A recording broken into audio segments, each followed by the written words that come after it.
Salut et bienvenue sur Dynamic Step, le podcast où sport et motivation se rencontrent pour t'aider à atteindre tes objectifs et réaliser tes rêves. Dans chaque épisode, nous allons t'apporter des conseils pratiques, des histoires inspirantes et des entretiens avec des experts et des passionnés pour te motiver à donner le meilleur de toi-même dans tous les aspects de ta vie. Que tu sois un athlète chevronné, un amateur de sport ou simplement quelqu'un cherchant à améliorer son lifestyle, ce podcast est fait pour toi. Alors accroche-toi bien, let's go. Eh bien bonjour à tous, aujourd'hui on a la chance d'être avec Clément qui est kinésithérapeute à la clinique du sport de la Sauvegarde. Clément, comment vas-tu ? Super, et toi ? Bah super, écoute, aujourd'hui on va parler d'un sujet qui te tient à cœur, j'ai cru comprendre, parce que c'est un des premiers que tu m'as lâché quand je t'ai proposé pour le podcast, c'est la tendinopathie rotulienne d'ailleurs. C'est quoi la différence entre une tendinite et une tendinopathie ? On va dire que tendinite, ça, c'était vraiment le terme à l'ancienne. Maintenant, tendinopathie, ça regroupe toutes les pathologies du tendon, Okay. Et c'est plus général. Avant de dire que c'est une tendinite, faut peut-être se diagnostiquer. Mais tendinopathie, ça regroupe vraiment les pathologies reliées au tendon et c'est plus général et c'est vraiment plus utilisé maintenant en termes médicaux. Ok, très bien. Donc je vais pas me tromper, on parle de tendinopathie rotulienne. Qu'est-ce que c'est ? Donc, pareil, on peut dire maintenant rotulienne ou patellaire. On va souvent le retrouver parce que c'est la nouvelle nomenclature internationale. Ça va être vraiment le tendon entre la pointe de la rotule, la patella, et la tubérosité tibiale antérieure, l'insertion basse. Il peut avoir très généralement des inflammations au niveau proximal, au niveau en haut, en haut plutôt du tendon, ouais, juste en bas de la rotule. Juste en bas de la rotule. Ou des inflammations en bas, et ça je vais plutôt le retrouver chez des gars qui ont fait Osgood, donc des douleurs au niveau de la TTA, et parfois le tendon il peut être lésé, ou des j'avais un plombier là, il venait souvent taper le genou et ça créait des micro-traumatismes osseux avec une inflammation du tendon aussi, ouais, D'accord. Ça peut arriver. Et tu le retrouves, ouais, donc du coup tu le retrouves chez tout le monde. Tu me disais plombier, bien sûr sportif. Ouais, je traite vraiment du sport, donc c'est vrai que... Tu le retrouves principalement dans quel sport du coup ? Basket, volley. Enfin, c'est vraiment la pathologie, on appelle ça jumper knee. Okay. C'est des gars qui sautent tout le temps, donc ils sont sur ressort, mais au bout d'un moment le tendon, le muscle peut-être ne réagit plus et c'est le tendon qui prend, ou le tendon a une surcharge, c'est souvent ce qui se passe, et du coup s'inflamme. J'ai quand même pas mal de footeux qui se retrouvent avec ce type de pathologie en raison des terrains. Okay. Changement de terrain, dur, mou, sec, ils vont se plaindre un peu de ça. Déficit généralement musculaire au-dessus, en bas, cheville, hanche, on retrouve toujours des choses. Mais la morphologie peut jouer aussi. Les bras de levier, donc on va retrouver ça chez les grands. Et des dysplasies, des rotules qui tiennent pas très bien, donc l'engagement musculaire n'est pas optimal et du coup il charge beaucoup le tendon patellaire. Ouais. Tu le retrouves, tu parlais tout à l'heure de Osgood, on le retrouve cette pathologie, on la retrouve surtout chez les jeunes, chez les moins jeunes, jeunes, ils ont souvent Osgood, ils n'ont pas le tendon qui siffle ou sévère, enfin des pathologies de croissance, et à partir du moment où le cartilage s'ossifie, c'est les tendons qui prennent. Et on va retrouver notre tendinopathie d'Achille. Donc plutôt post-croissance, du coup. Ouais, toujours. Ouais. Okay. Sur les tendinopathies, c'est très rare de parler de ça pour les enfants ou les adolescents. Ouais. Ok. Et tu me disais tout à l'heure, donc il y avait des déficits musculaires, peut-être de posture. C'est quoi les facteurs, entre guillemets, prédominants d'une tendinopathie rotulienne ou patellaire ? Je pense le premier, c'est la surcharge. D'accord. Je m'entraîne une fois par jour dans un club, tout se passe bien, je suis le meilleur de mon club, j'ai un statut, tout va bien. Je signe dans un club un peu plus haut, je m'entraîne 2 fois par jour, je suis plus le cador, je suis le petit jeune qu'il faut prouver, et qui en fait plus, mais qui n'a pas fait le travail athlétique en parallèle de développement. Il siffle tout de suite. Ça arrivait sur pas mal de joueurs. et derrière, en fait, ils sifflent sur le tendon pour plusieurs raisons. Soit à cause de leur antécédent de cheville. Une mauvaise flexion dorsale de cheville peut engendrer des inflammations violentes sur le tendon patellaire à cause du manque de flexion. Et du coup, c'est le genou qui prend. Par un déficit musculaire de la chaîne postérieure, des fessiers, une mauvaise stabilisation lombaire. Voilà, il n'y a pas que le quadri. Le quadri, c'est la résultante, on va dire, de la surcharge. C'est-à-dire que cette douleur va inhiber violemment le vaste médial, comme post-op, vraiment une vraie inflammation, on a du mal on a une vraie AMI, donc une Arthrogen Muscle Inhibition sur le quadri. Ok. Le gars n'arrive pas à contracter ce quadri à cause de la douleur. D'accord. Et on est en train de lutter contre cette inhibition. C'est juste ça, la première séance sur un gars que je viens d'avoir qui est flambé. Donc, il y a de l'électrostimulation, de l'isométrie, tout ça, ça va nous aider à lever cette inhibition. Mais il y a plusieurs facteurs qui rentrent en compte. Ouais. Et tu me parlais tout à l'heure que c'était une pathologie qui était surtout retrouvée chez les gens qui sautent. Est-ce que c'est plutôt une pathologie qui est inclue, qui est due au moment du jump ou au moment de la réception? Tu vois ce que je veux dire, c'est y a plus d'impact au moment du jump ou de la réception, ou alors je vais même aller plus loin sur des sports comme le basket, handball, etc., foot. Est-ce que c'est plus une notion d'accélération ou de décélération? Pour moi, de décélération. C'est l'incapacité à amortir son saut, justement. Okay. Donc à freiner via le muscle son saut. Il préfère à charger les structures élastiques, donc le tissu conjonctif, les tendons. Et on la trouve, pour moi, généralement dans le saut, mais quand c'est inflammatoire, ça va faire mal à la poussée et à la réception. Donc, mais pour moi, la réelle cause, c'est le manque de capacité de décélération. C'est des gars qui vont taper fort sur le sol, tu vois, tu le connais. Hein. Bien sûr, qui ont du mal à s'arrêter. Ils savent pas amortir, exactement. Ouais. Et ça gagne plus de temps pour eux de partir dans les structures osseuses, ligamentaires, que trouver le muscle. Pour eux, c'est plus économique, mais bon, après, sur le long terme, ça casse, quoi. Donc, c'est les apprendre à décélérer. Donc, beaucoup d'excentriques, oui, de différentes façons et sur différentes structures. Ouais. Ok. Donc, ça, c'est intéressant parce que tu vois, c'est vrai qu'on apprend beaucoup à sauter, on apprend beaucoup à accélérer, mais je trouve qu'on n'apprend pas à nos athlètes à réceptionner. Et encore plus à s'arrêter. J'ai l'impression qu'en kiné, je fais que ça, moi. Moi, c'est pareil, c'est impressionnant. C'est vraiment C'est bon, on va apprendre déjà comment tu vas atterrir ici, quoi. Je m'en moque que tu fasses 1 mètre si tu sais pas, où tu vas. Ouais, c'est exactement ça. Du coup, ça, c'est intéressant. Et sur la tendinopathie rotulienne ou patellaire, il y a différents stades. C'est-à-dire que à partir du moment où j'en ai une, c'est la même pour tout le monde, ou il y a différents degrés de... Je dirais, c'est des grades d'un tendon, donc il y a pas mal de classifications sur ça, entre les imageries, les IRM, les échos. Mais c'est ça qui va nous donner un peu un critère de retour au sport aussi. Plus l'inflammation est longue de toute façon, plus ça va prendre du temps pour la calmer, pour retourner dans un état antérieur. Il y a le modèle de Gilles Cook qui est hyper intéressant sur les tendons, qui nous a remis un peu de l'ordre là-dedans avec ces tissus juste réactifs. Donc le tendon est réactif, on va le charger et peut-être retrouver tout de suite un état antérieur, donc plus d'inflammation. Le tissu est déjà remanié. Bon, c'est déjà un peu plus dur, il va falloir prendre un peu plus de temps.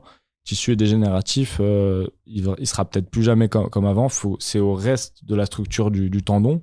Donc on va dire qu'il y a ce tissu qui est dégénératif. Tout le reste, va falloir qu'il fasse le travail pour ce tissu qui est déjà nécrosé. Donc Gilles Cook a mis de l'ordre. Et sur les tendinopathies patellaires, on va dire en saison, Rio et Bonny avec Gilles Cook ont remis de l'ordre un peu sur comment manager, on va dire, un tendon patellaire en saison. Ça m'a pas mal servi sur les basketteurs notamment, mais il n'y a pas que ça à faire. Tu peux nous en dire plus rapidement? Ouais. C'était une étude où ils utilisaient beaucoup l'isométrie. Par exemple, sur leg extension à 70 degrés, tu venais pousser contre cette leg extension c'est pour activer ton vaste médial. Et plus tu l'actives, moins tu as de douleur. Et après, tu pouvais jouer sans douleur sur ton entraînement. Il y a un exercice ou un test qui est important, je pense, c'est le single leg decline squat. En fait, tu vas être sur une planche inclinée à une jambe, tu vas descendre. Tu le fais, tu as mal à... vraiment, je pense que c'est l'exo qui met le plus de contraintes sur le tendon. Tu as mal à 7, 8 sur 10. Tu fais ces 5 fois 45 secondes en isométrie d'activation. Tu le refais, tu as 2 sur 10. Ok, t'es apte à jouer. Si c'est pas le cas, y a d'autres choses à faire. On stoppe l'entraînement. Voilà. Moi, ça manageait un peu mes débuts de séance. Tu as 10 joueurs, 12 joueurs. Tu peux pas t'occuper de tout le monde. Fais ça. On voit si tu es capable de t'entraîner aujourd'hui ou pas. Et voilà. Mais sur d'autres profils, donc plus footeux, les accélérations, décélérations, ça suffit pas. Ouais. C'est là où je me suis cassé un peu les dents. Je suis passé du basket au foot, du foot au basket. ça suffit pas. Et à chaque fois qu'ils remettent de la vitesse, ils reflambent. Okay. Donc, parce que les distances sont plus grandes, ils shootent dans un ballon, il y a d'autres contraintes, peut-être des plus gros changements de direction qu'au basket. Donc, au basket, ça marchait très bien. Elle, je crois que c'était sur des volleyeurs, ça marchait plutôt bien dans son étude. C'était un petit groupe, hein, donc, mais c'était intéressant d'avoir ce petit protocole. Et sur les photos, ça marche pas du tout. Donc, on faut charger le tendon. Ça, par contre, Gilles Cook a été assez clair. Si tu charges pas le tendon, il y aura pas de modification structurelle du tendon. Tu n'auras pas d'adaptation. Et donc, oui, charger le quadriceps et le tendon, c'est important. Et quand tu dis charger le tendon, justement, c'est faire quoi exactement ? Du renforcement musculaire sur le quadriceps, notamment le vaste médial. Je pense que faire de la chaîne ouverte comme la leg extension, nous on utilise beaucoup l'isocinétisme parce qu'on peut maîtriser l'amplitude, la vitesse, le nombre de répétitions, le temps de récup, on maîtrise tout. En fonction de la douleur, il a juste à diminuer un peu la contrainte qu'il met en excentrique. Alors qu'une leg extension, ça va bien passer sur les 2-3 premières séries, puis la 4e, ça se trouve, il a plus rien et il se fait mal, quoi. Donc, nous, on utilise beaucoup l'iso, donc on avance super bien sur ce type de pathologie. Quand on est dans une salle, en prépa, qu'on n'a pas tout ça, je pense que faire de la leg extension, tout ce qui va charger le quadri, des fentes inclinées. Et favoriser tout ce qui est plutôt concentrique, excentrique, isométrique, dans quel ordre ? Isométrie. En pushing d'abord, en holding, donc tu vas tenir une charge imposée, en excentrique, en isotonique, donc il n'y a pas de changement de phase, et la dernière, pliométrie basse, pliométrie haute, avec pourquoi pas une potentialisation avant, avec de l'isométrie, voilà, mais ça c'est vraiment mon rôle de mon prépa, tout ça, mais en kiné, il y a déjà beaucoup de choses à faire avant de mettre tout de suite de la charge, et donc c'est chargé progressivement, mais c'est vrai que le protocole c'est quand même HSR, c'est Heavy Slow Resistance, il faut charger lourd et lentement pour avoir des modifications. Si tu vas vite tout de suite, le tendon il n'aime pas la vitesse, donc il va tout de suite réagir, même à charge légère. Donc sur les premières séances, j'essaie vraiment l'utilisation du BFR aussi est intéressante. Tu peux nous expliquer ce que c'est le BFR ? C'est le Blood Flow Restriction. Ça va comprimer ta cuisse, ça va obliger tes autres unités motrices de travailler, donc tu vas faire de l'hypertrophie déjà dans un premier temps au niveau du quad à charge très très légère, donc tu es sûr de pas flamber le tendon, quoi. Donc sur mes premières séances j'utilise beaucoup, et après très vite je transfère sur tout ce que je viens de te dire. C'était justement ma question derrière, c'est aujourd'hui tu as un athlète qui vient te voir pour cette pathologie. Qu'est-ce que tu fais en premier ? Quelles sont les premières étapes que tu fais pour traiter cette pathologie justement ? J'en ai eu 3-4 là récemment. C'est le sujet ils avaient 6 semaines devant eux, 4 semaines, 3 semaines en fonction du temps. Le timing il est hyper important. J'en avais un, il avait une fissure du tendon. Donc on est parti sur une PRP d'un point de vue médical. Donc ça, j'ai attendu que la PRP se fasse, puis après je l'ai rééduqué. J'en avais un qui avait pas de fissure du tendon, mais douleur très intense. On est parti sur des ondes de choc focal au niveau médical. Et après moi je le rééduqué à côté. Troisième, le doc a dit non, il va plutôt bien. Moi j'étais d'accord avec lui sur le bilan. Je retrouvais vraiment la cheville et la hanche dans un état pitoyable de ce côté-là, justement, où il chargeait beaucoup plus sur le test fonctionnel. Donc le gars est mal, il charge beaucoup plus à gauche de son côté pathologique, et il a une cheville qui avait 9 cm d'écart sur la flexion dorsale, droite-gauche. Des inhibitions de fou sur côté tronc et hanche, donc on a beaucoup travaillé ça, et en parallèle bien sûr je traite la cause, on va dire, mais la conséquence c'était quand même ce tendon qui avait flambé un petit peu sur la fin de saison. On a traité ce tendon.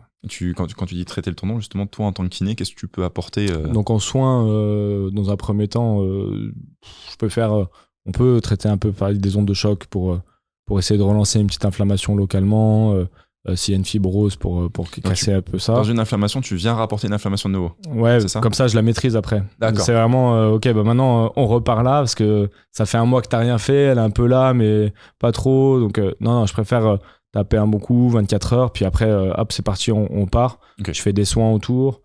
J'utilise pas mal le dry needling dans mes premières séances aussi pour libérer. Donc le dry needling, ça va être la poncture sèche, donc c'est des aiguilles que tu vas mettre dans le muscle pour libérer les zones suractivées. Tu vas retrouver le vaste latéral, TFL. C'est eux, ils font le taf que le vaste médial n'a pas fait. Donc je vais essayer de les libérer, et derrière on rééduque de la cheville au tronc avec une intégration du vaste médial dans les exercices. en progressive loading sur le tendon. Et si ça se passe bien, il est passé à 10 jours, 2 semaines. Lui, il était déjà avec le prépa là-haut à charger petit périmètre et tout ça. Mais ça m'a aidé, moi, on parlait de vascularisation. Je pense que c'est nécessaire aussi qu'il continue son activité physique, mais sans douleur, quand elle est quand même cadrée par le kiné et le prépa, qu'il n'y avait pas de basket à ce moment-là. Donc, c'était plus facile. Et quand tu dis le tronc, le tronc peut avoir un impact sur le genou. Autant la cheville, on peut déjà le concevoir, et le tronc aussi. Énorme, d'accord. Si tu peux m'en dire plus, je suis preneur. Tu vas avoir tes obliques qui vont avoir un rôle d'anti-inclinateur ou d'inclinateur ou de rotateur. Tu vois le mécanisme du croisé déjà sur un croisé. Oui, effectivement, le pied parfois est loin, la rotation, tout ça. Il y a souvent le tronc qui est quand même dans une inclinaison homolatérale qui met en porte-à-faux le genou. Donc pour moi, déjà, un tronc, faut qu'il soit stable pour pouvoir produire de la force dans la hanche. Et après, il y a tout qui déroule. Mais c'est pareil, une cheville, il faut qu'elle soit stable pour produire de la force dans le sol, restituer à la hanche. Enfin, voilà, je travaille beaucoup en chaîne musculaire, donc c'est vrai que je me vois pas rééduquer qu'un genou ou qu'une cheville, mais je travaille du tronc au pied. Parfois à l'épaule, mais pour ça j'ai une collègue qui est arrivée qui fait que de l'épaule aussi, donc elle m'aide aussi un peu quand vraiment il y a des structures lésées sur l'épaule. Mais ça, pas souvent, je viens chercher les stabilisateurs d'extension thoracique. Enfin, en vrai, il y a pas mal de choses à faire. Ouais. Donc, tu es en train de me dire, en fait, le corps humain est relié. Et ce n'est pas que des zones. C'est énorme. Merci, Myers. c'est énorme, exactement. Oui, non, parce que c'est vrai que quand tu vas chez kiné, chez le médecin, des fois, tu zoomes sur une zone. Bien et sûr, en fait, on oublie. Manque de temps, manque de moyens. C'est ça. C'est tout à fait compréhensible. Puis, j'en ai appris... ces dernières années, j'arrête pas d'apprendre, donc c'est trop bien. Mais heureusement que j'arrête de faire que de la cheville ou que du genou ou que de la hanche. Parce que sinon, mes joueurs, ils reviendraient... ils reviennent déjà, mais pour d'autres choses. Non, c'est ce que tu me disais. C'est du sport de haut niveau. Forcément, il va y avoir d'autres lésions, mais il faut les limiter au maximum. Ouais. Puis c'est ce que tu me disais tout à l'heure aussi. Très souvent, en fait, le genou, c'est la résultante d'autres blessures, d'une entorse de cheville qui a mal été traitée, d'un déficit de musculaire au niveau des hanches, etc. Donc c'est là que c'est intéressant de pouvoir travailler dans sa globalité. Et par rapport à la tendinopathie patellaire, quel exercice tu pourrais recommander par exemple à une personne, bien sûr qui va chez le kiné, mais qui n'a pas accès à une salle de sport, qui fait des exercices chez elle ou chez lui. Pour toi, s'il y a un petit protocole comme ça à donner par rapport à cette pathologie, quels seraient les exercices ? Difficile de te répondre comme ça sans avoir bilanté quelqu'un, parce que je voudrais pas donner des mauvaises infos, mais sans risque, je pense que je peux dire voilà. Donc moi je vais soigner un peu les suractivations, donc masser peut-être avec un foam roller, les rouleaux de massage, ce côté vaste latéral, TFL, des zones qu'on sent en tension, qu'on doit se connaître en tant que sportif, donc sentir je suis en tension là, je vais masser cette zone. Pas masser la zone douloureuse, mais plutôt la zone musculaire, je parle bien de ça. Et après, passer sur de l'activation des muscles pour moi essentiels sur ça.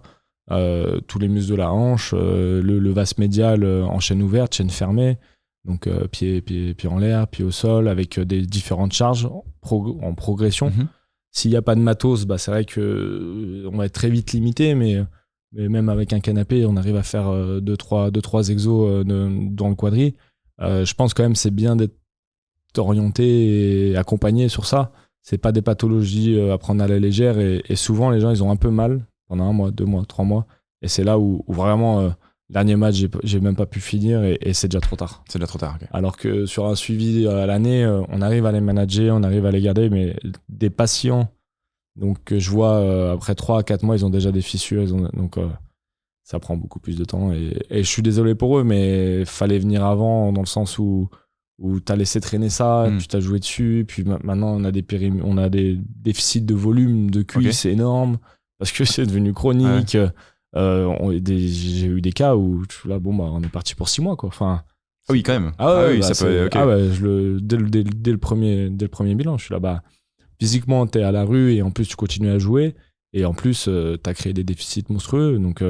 Et en plus, il y avait une fissure. Donc, voilà, non mais, tu vois, après, j'ai l'aide d'être accompagné par un médecin en tant que kiné, c'est un bonheur parce que déjà, ils appuient sur ce qu'on dit et ils m'aident beaucoup dans la prise en charge, dans l'évolution de mes patients. Donc, Donc n'hésitez pas à renvoyer des médecins du sport compétents avec qui vous pouvez parler, échanger et des prépas pareil. Enfin, je pense que créer un vrai staff autour de sa blessure. Ça n'a rien à voir. L'ostéo, le prépa, les médecins, voir les chirurgiens quand on est dans une impasse, mais parce que il y a des énormes lésions tendineuses ou donc il y a eu des peignages aussi sur ces tendons-là, ça existe. Donc ça c'est le dernière solution quoi. Mais ça existe. Et demain, donc voilà, j'ai une douleur sur ce tendon-là. Je veux réduire la douleur. Qu'est-ce que je peux faire? Je mets de la glace. Je m'étire. Je fais exprès. Je fais exprès parce que je connais ton avis dessus.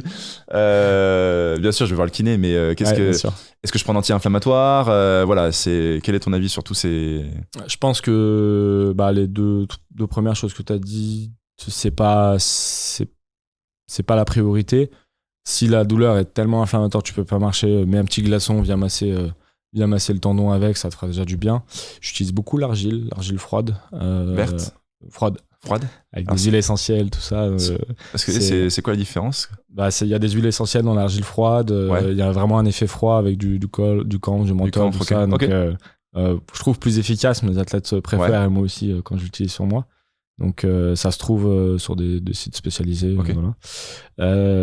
Tu fais quoi en cataplasme la nuit? Éviter 2-3 heures déjà, c'est bien suffisant.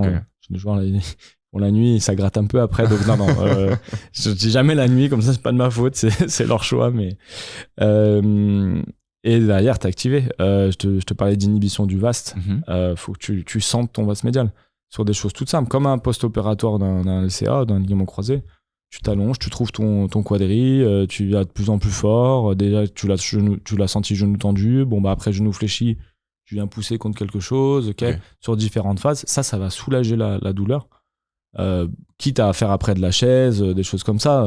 C'est très, très simple. Mais au moins, tu continues à stimuler ton quadri sans provoquer le tendon. C'est-à-dire sans relancer l'inflammation à chaque fois. Et derrière, t'essayes de pas mettre de vitesse. T'enlèves un peu le dénivelé aussi. Donc toi, tu fais du trail. Je te demanderais d'arrêter de faire du trail et de recourir sur terrain plat dans un premier temps. Ok, par exemple. Donc de pas d'arrêter, mais de continuer, mais en diminuant la contrainte sur le tendon.